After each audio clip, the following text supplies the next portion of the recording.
Today we will be talking about Supervive's biggest patch note so far. This update is huge. This will be live for the 1st to the 3rd of August playtest.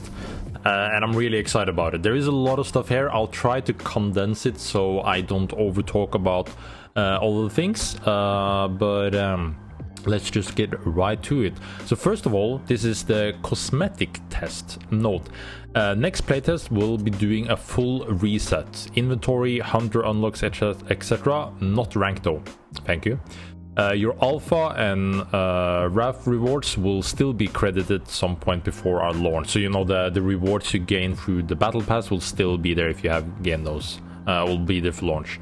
Everyone will get $40 USD worth of Theorycraft coins as well as some amount of Vi points in their account for this playtest only.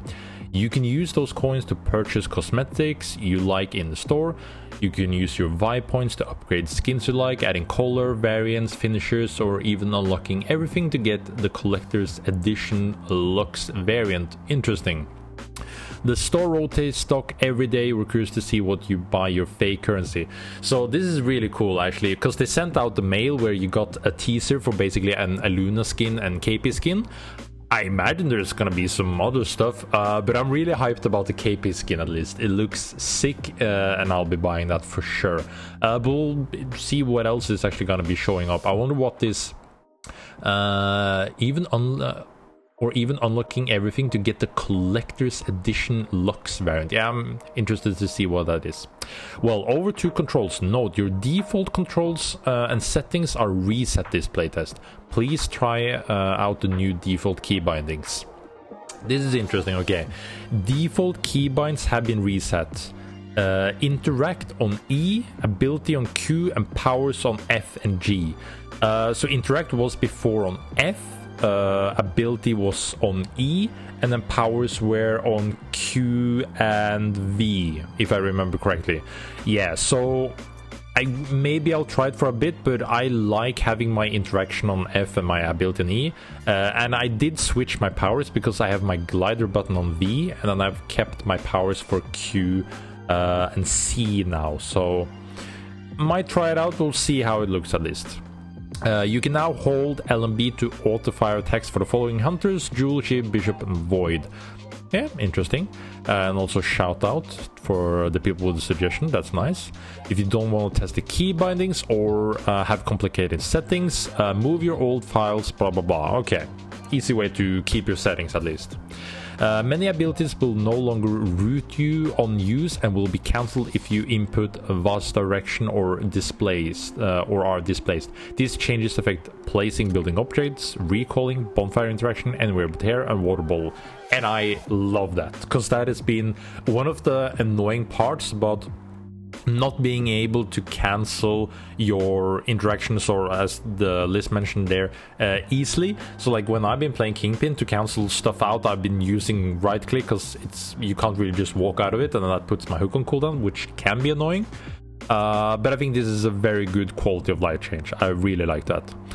You can now double tap interact default kill E on Deathbook to auto loot all items. Loot goblins are gonna be even more fun to play with. We'll see how my teammates interact with that, you know, if I'm too quick on the looting, but you know, I think it's a fine change. Crosshair customization. Crosshair visuals have been updated, and you can now add/display more information on your crosshair, including pipes to indicate how pips to indicate how many dash charges you have, ammo count for ammo-based hunters, and ability cooldowns for other abilities. That is also a very good change. Being able to have more information accessible and being able to look over it a lot better, like really good change.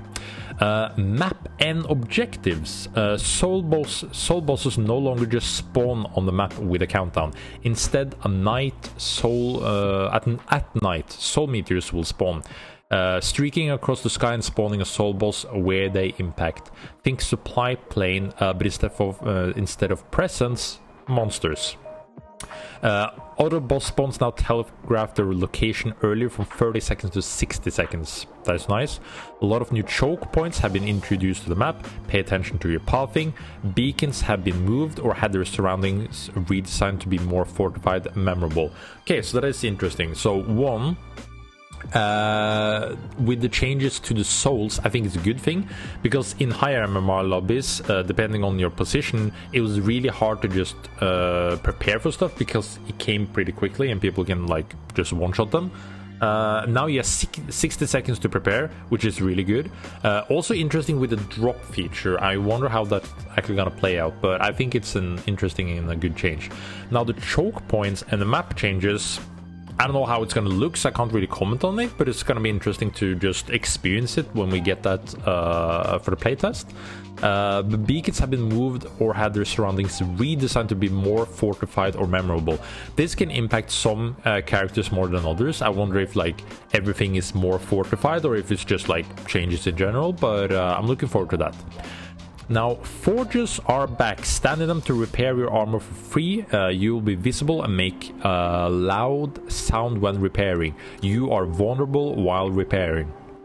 Armor repair pickups healing has been nerfed from 2 bars to 1 bar.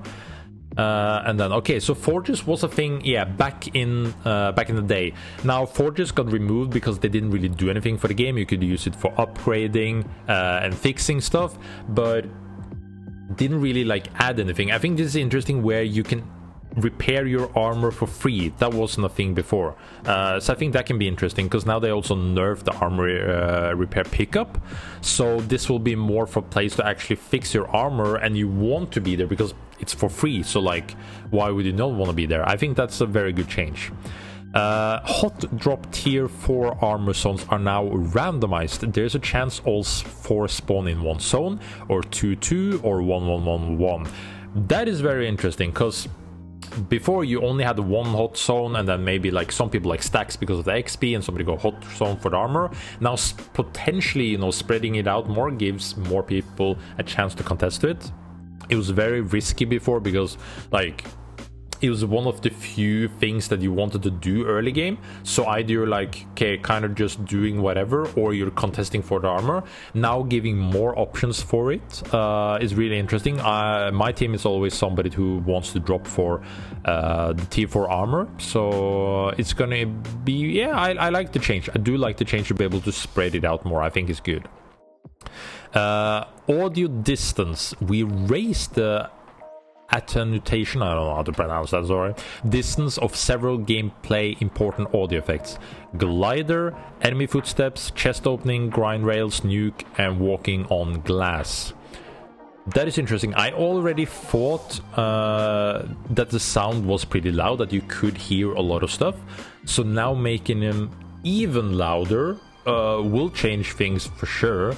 I think it's very important to play with a decent amount of loud sounds, because sounds are super important in this game, and you can prepare a lot around knowing where the enemies are. So having even more sound is gonna be yeah, something to test out for sure. Art updates. Void and Celeste have new VFX, new environment art and base kit, and new menu and UI changes. Looking forward to see how that's gonna pan out. Storm shifts. 2 new storm shifts are being added. Berry season, a light storm shift where berries spawn more often in brush and heal for much more, same as Supervive. Okay, home bases. All base camps have been removed from the map. Drop leaders now spawn with deployable base camps in inventory, and base camps cost 2.5 to pick up instead of 5k. Interesting, like 2 all-right storm shifters. I do want to stay. Bring back the unstable portals is the most fun I've ever had with storm shifts. They have talked about them bringing it back, but it's been a while since they said that, so please, devs, bring back unstable portals. They're so fun. But yeah, so now this list is Final Destination, Luxury Goods, Bullet Train, Soul Powers, Glider Engine, Global UAV, Bombing Runs, Twister, Cross Country Storm, and then Berry Season and Home Bases, which is the new ones. Good addition. I think they're gonna be fun to have some more, but I'm looking forward to even more storm shifts in the future. Now over to Hunter changes, which is the most interesting part. TLDR buffed Ghost, Kingpin, Oath, Void, and Seth. Ghost is a bit interesting. I feel like Ghost already was like one of the top tiers, so that's gonna be interesting. Nerfed, Brawl, Celeste, Shiv. Brawl haters rejoice. Poor my teammate. Adjusted, Jewel, and Myth. Okay, so some nice names on the list. We'll see what these actually are. Self-slows. This is a bug fix, but worth calling out. We had a bug where self-slows weren't correctly building on many hunters, especially single shot, non-full auto, ones who move, shoot a lot. The following hunters are affected: Bishop, Aluna, Jewel, Kingpin, Shiv, Void, Seth. That makes sense. I remember reading about the self-slow last patch, but I didn't really feel it on Kingpin, but now they said it was a bug, so that makes sense now, so maybe I'll feel that more the coming patch. Let's get on to Brawl. Tether pull movement has been reworked. Our high level Brawl goals are to push his mobility power budget into more skill expressive tether versus high base dash and R&B hold dash attack. Hopefully this lets Brawl still move fluidly and skillfully around fights, but if he mispositions, he should be punished for it. Heavy attack. Spin and charge dash no longer have incorporeal. Charge dash is reduced in speed and distance, and execution slam straight to box only happens when Brawl is empowered. Seems like a fair change. I know a lot of people complain about like being able to be insta-boxed, and now putting it behind, okay, the Brawl actually needing to be empowered. I think it's a fair change. The rest there are like not really sure. I'm like never really played Brawl, but seems fair so far. Quick dash now has to be level 3 to have 3 charges. Interesting. That's gonna be nerfing his mobility for sure. Tether chain. Tether now cares about your vast input and cursor facing when pulling. Allows you to swing around the target while being pulled by applying input perpendicular to the tether direction. Reactivating the tether ability, gliding using spin slash or simply swinging around past the target will cause you to preserve your momentum, letting you fly much further past the target than before. Attacking with your abilities will cause you to cancel the tether and slow down, allowing for easier aiming of these attacks while flying down towards the target. Interesting movement changes. I'm gonna have to check through my teammate, the Brawl One Trick Pony Chipple, to see what he thinks of the changes. But like, as I said in regular play, I'll be making a tier list, probably come the day after I release this video, but I'll be going through this. But it seems like a fair nerf. I don't think it's all this would necessary, but like it seems like quality of life changes in form of him needing more skill for certain attachments, basically. Celeste, Ice Crash. Celeste now must stay in ultimate for a full duration to deal any damage. That is a big change. She can still exit her ult early, it just does no damage. Okay, that's a big change. So that means that you'll be a lot more predictable, because you had a phase where you can activate it early and still get the damage and stun, but now you need the full duration, which means it's easier to like predict it, get out of it. Like, it's going to be a lot harder to actually hit the ult now.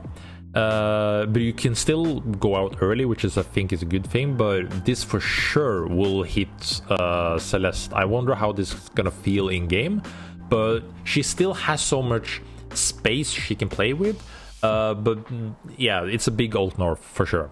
Aluna, backpack passive. Aluna gets slowed by 20% when carrying an allied wisp in her backpack. This does not stack. It's a fair nerf. A lot of people complain about the Luna by like being super mobile. So having like a small movement debuff when you're picking somebody else makes sense. So it's gonna be interesting to see how Luna plays with this now.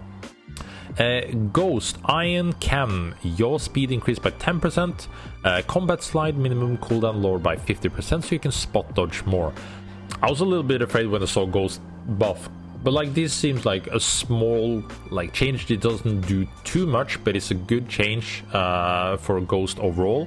His dodging is going to be feel more fluid. He doesn't really have too much mobility, so being able to use it more accurately and often, I think is like a good thing for Ghost. So this will for sure help him also. Now Jewel. This is fairly large change list. aimed at making Jewel less frustrating to play into, while leaning more into Dream of stacking a bunch of targets and zipping through them. It's gonna be interesting. This was the most broken hunter from last patch. Now, Gathering Storm passive, critical bug fix, okay, or pickup collision height increased significantly. Lightning Bolt LMB no longer spawns lightning orbs, was 15% chance before. Lightning Spear now has, so the second window is so that she can't use LMB and RMB at the same time for one-shot combo, so that is a very good nerf. Max charge time increased from 0.75 to 1 second. Damage reduced. Okay, damage now scales from 25% to 100% based on charge time when released. I think that's also a very good thing, because she did just a flat damage last patch, but now you need the amount of charge time, which I think is very healthy. Cooldown reduction now scales its cooldown down as intended. Surge. Jewel is no longer immune to damage. I like that, but is immune to crowd control effects. Sure, okay, so we can deal damage to her, but she's like still CC immune. Okay, I'll see how that goes. The height of Lollipop collision and the end was too short, resulting in elevation difference mattering a lot. This has been fixed to match the behavior of the rest of the dash. Mid-dash hitbox increased in size from 40 radius to 50 radius. Fixed the critical bug where killing a target with Surge would not proc. Okay, so overall, you cannot do the one-shot combo anymore because of the nerf to the wind down on the RMB, which I think is good. Being able to damage her at least while in shift makes it so you have like some sort of counterplay, which I think is good. Doesn't seem like a super big nerf overall. Eye of the Storm though, new. Now spread Scattering Storm stack count of the highest impacted enemy to all other enemies within a large radius. Note, it applies 1+1 stack to the targets you land on first, then spreads the news high count. So Jewel will then be really satisfied if you can fight in big clumps, like third partying, fourth partying, like having multiple teams around you fighting, being able to stack up target and ulting in that spreading. That will be the big thing for Jewel to be able to like spam the shot. So that means like Jewel for sure is weaker in the team versus team environments, but potentially better in bigger skirmishes. So I can see that Jewel probably is going to be weaker in average play. But for example, in higher MMR lobbies or in show matches where a lot more condensed and people survive longer, the late game fights can quickly be a lot more Jewel favored, I imagine. But it's going to be interesting to see how it actually plays out. Kingpin, my boy. Abyss hooking is back on the menu, but not that guaranteed stuff you yim yams were pulling off before. We also got some buffs to Kingpin's dash. We like that he's one of our more cooldown windowed hunters, as he waits for RMB, Q and R, true, but felt he could dance a little more with L shift LB to reset fights. I like that. Okay, so Kaiju grasped the hook. Hook no longer floats you over the abyss when you grab the target. Badge. Hook no longer refuses to ground enemies when you release them over the abyss. New. If you fall into the abyss and die while hooking a target, that hook target will receive a large downward impulse similar to other dunk slams, but no stun and no spike. Just seems like a nerf overall. Like, sure, if you die, but then you're just playing it bad, but it's an interesting thing. I did notice that one myself sometimes, but that was like in the start where like I was first time in Kingpin and getting used to it. So like it's a fair change. So like weaker over Abyss so far at least. Iron Smash applies a gentle downward impulse on Kingpin when he smashes over the Abyss. But that's some okay, so that's a buff then over the Abyss. That's a good thing. So it's easier to dunk, because that's something I noticed. Like if you dunk somebody miss, you will like get a lot of downward impulse. So this is a really good buff for Kingpin smashing over the Abyss. Bug fix: in the world of Kingpin Hook's Kingpin interaction, it should guarantee that if both buffer headbutt, the hook instigator will headbutt first. Fun enough, I was the one to find that bug in game. I didn't realize it until I VOD reviewed myself afterwards, which made it so you a Kingpin can hook the Kingpin that hooks you to stop the cooldown, and then you can smash it afterwards. But yeah, they fixed that, so that's a good bug fix. Brute dash cooldown reduced, dash dash cost reduced from mana, big brute. Okay, so overall, more movement tech with Kingpin, a little bit nerf on R&B, but better on Smash. So I think that's fair overall. Myth, doing a bit of a rework of Myth's LMB to be more accessible and intuitive for both character. Charge up both fire arrow, along with some bug fixes and balancing for her R. Also, wow, the anti-heal on Q applying on lingering slow was strong. They should nerf Huntress Q's... Huntress? Who wrote this? Pliv? Myth. They should nerf Myth's Q spam, but we're keeping the changes. Love to see how LB changes primarily affect her strength. Okay, so charge shot now increases shot distance, speed, and damage while holding. It increases damage rapidly for half of the charge, then more slowly for the second half. There are audio and visual callouts for these moments. A green half charge movement, which is optimal close range DPS, and blue full charge moment, which is optimal long range DPS. Firing at either of those perfect moments reduces self slow. Firing at perfect blue moment applies bonus damage to destructibles. So that's giving like more skill expression to Myth, which I think is a good thing. No longer primal forces are no longer has execution damage. This is significant nerf to damage, especially to the third shot. Base damage ratio buff to compensate. TLDR R will do more damage than before when enemies at max health, but generally less damage past 70% HP. Bug fix, rain. Okay, so for the R, that means that, yeah, so like Myth is going more away from the DPS carry, but more over so to the control, like chipping people down and then playing more specifically for either DPS on short range or like poke on blue. I think is interesting. Rain of arrows, anti-heal duration reduced from 4 to 3 seconds. The anti-heal debuff no longer has slow. Now you will only be slowed from taking damage standing in the arrows. Compensatory buff, slow on damage duration 0.3 to 0.6, now slows consistently if you're standing in the arrows. Okay, so like buff if you're standing, nerf for the original hit, which I think is good. Like Myth was really strong overall in like higher MMR lobbies in the show matches because of the poke, so seems like a fair change overall.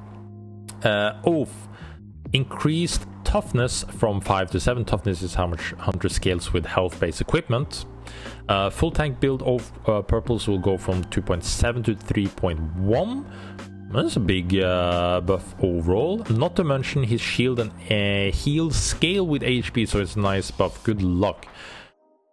I like tank items. People might not like it, but this I think is like very interesting. I haven't really played too much Oath, but being able to move more freely without being too afraid of losing your HP and also your heal and your shield scaling with the HP makes it for like an interesting change overall. Shiv. Arc Slinger, bug fix, okay, trick shot no longer bounces off walls, cartwheel cooldown increased, and Death Blossom level 2 damage per shot has been reduced, blah blah blah, max execution damage per shot. Okay, yeah, because like Shiv was pretty strong last patch for average gameplay, as like she has a decently high skill ceiling, and if you play on that high skill ceiling, she deals like a lot. So this is like a fair nerf overall to balance her more out, as she was, I would say, like a pretty high tier hunter for average gameplay. So I think that's a fair thing overall. Sorry, Venomous. Poor guy on the top there. Void. The Void buffs will continue until he's top tier. Praise Void. Swap L shift. Projectile speed up from 2 to 1.6. Okay, so you can do it faster. Sure. Doesn't do too much. Unstable Anomaly, new. Hitting a target with Q activation will immediately slow them considerably, even pulling them out of dashes, as well as grounding them for 0.5 seconds. That is a very interesting good change. That gives him more tools for the controller aspect, also more playmaking tools if somebody engages on you. I think this is a very good change. Doesn't do too much for like him overall, but I think it's a healthy, cool change for him as a controller. Seth is meant to be accessible, a backline healer, but has struggled in early game before turning into a late game hyperscaler. We're looking to redistribute some of those strengths while also giving more survivability and dueling capabilities. Base movement speed increased significantly. Gus new, not new, but getting it back. Hitting targets with LB grants Seth 20 mana on hit. That's pretty big. Several other small changes should no longer drop inputs and overall feel more responsive. Vacuum grenade cooldown reduced, damage up a bit level 1, down level 3, slow duration increased, stun duration increased. So like more balanced overall. Yeah, Cyclone Dash, Tapping Dash will put this ability on 50 or 50 to 60% cooldown. Okay. Second win R, self-heal effectiveness nerfed from 100 to 50. Yeah, it's better to like have it more as an ally healer rather than self-healing, which I think is fair. But yeah, like seems like a good change overall, as they want more power early and less kind of later, so seems very good overall.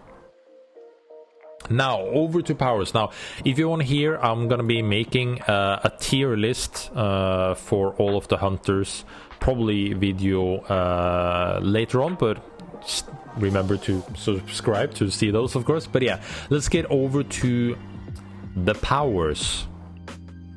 New powers: cleanse, activate effect, instantly remove all stun, slow stun, root grounded on you, 45-second cooldown.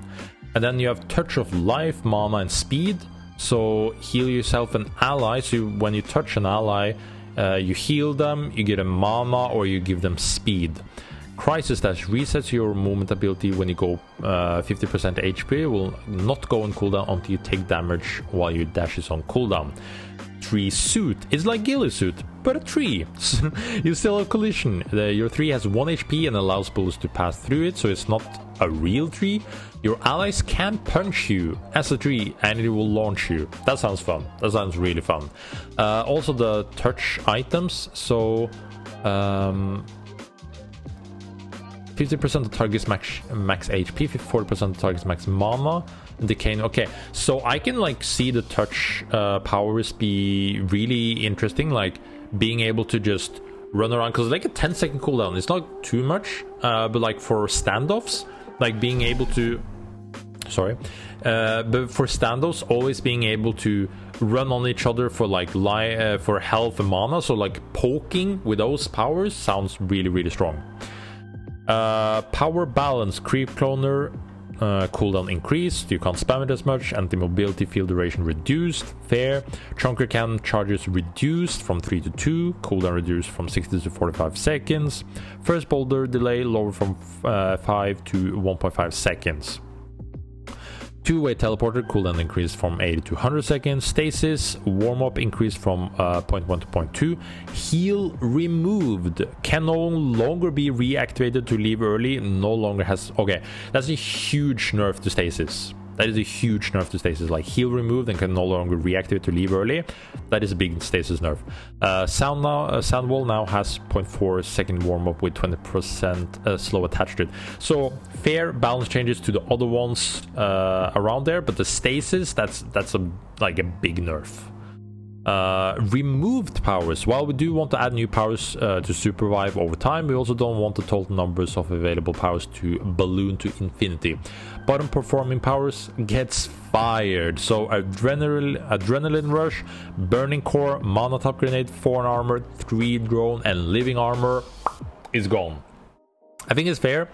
The one I will miss the most is probably like 4 armor. I like 4 armor to be able to like engage and then neglect a bit of damage when people start hitting you, but yeah, it just goes to the least performing ones, which I think is fair overall. But interesting power changes. I'm looking forward to the touch powers.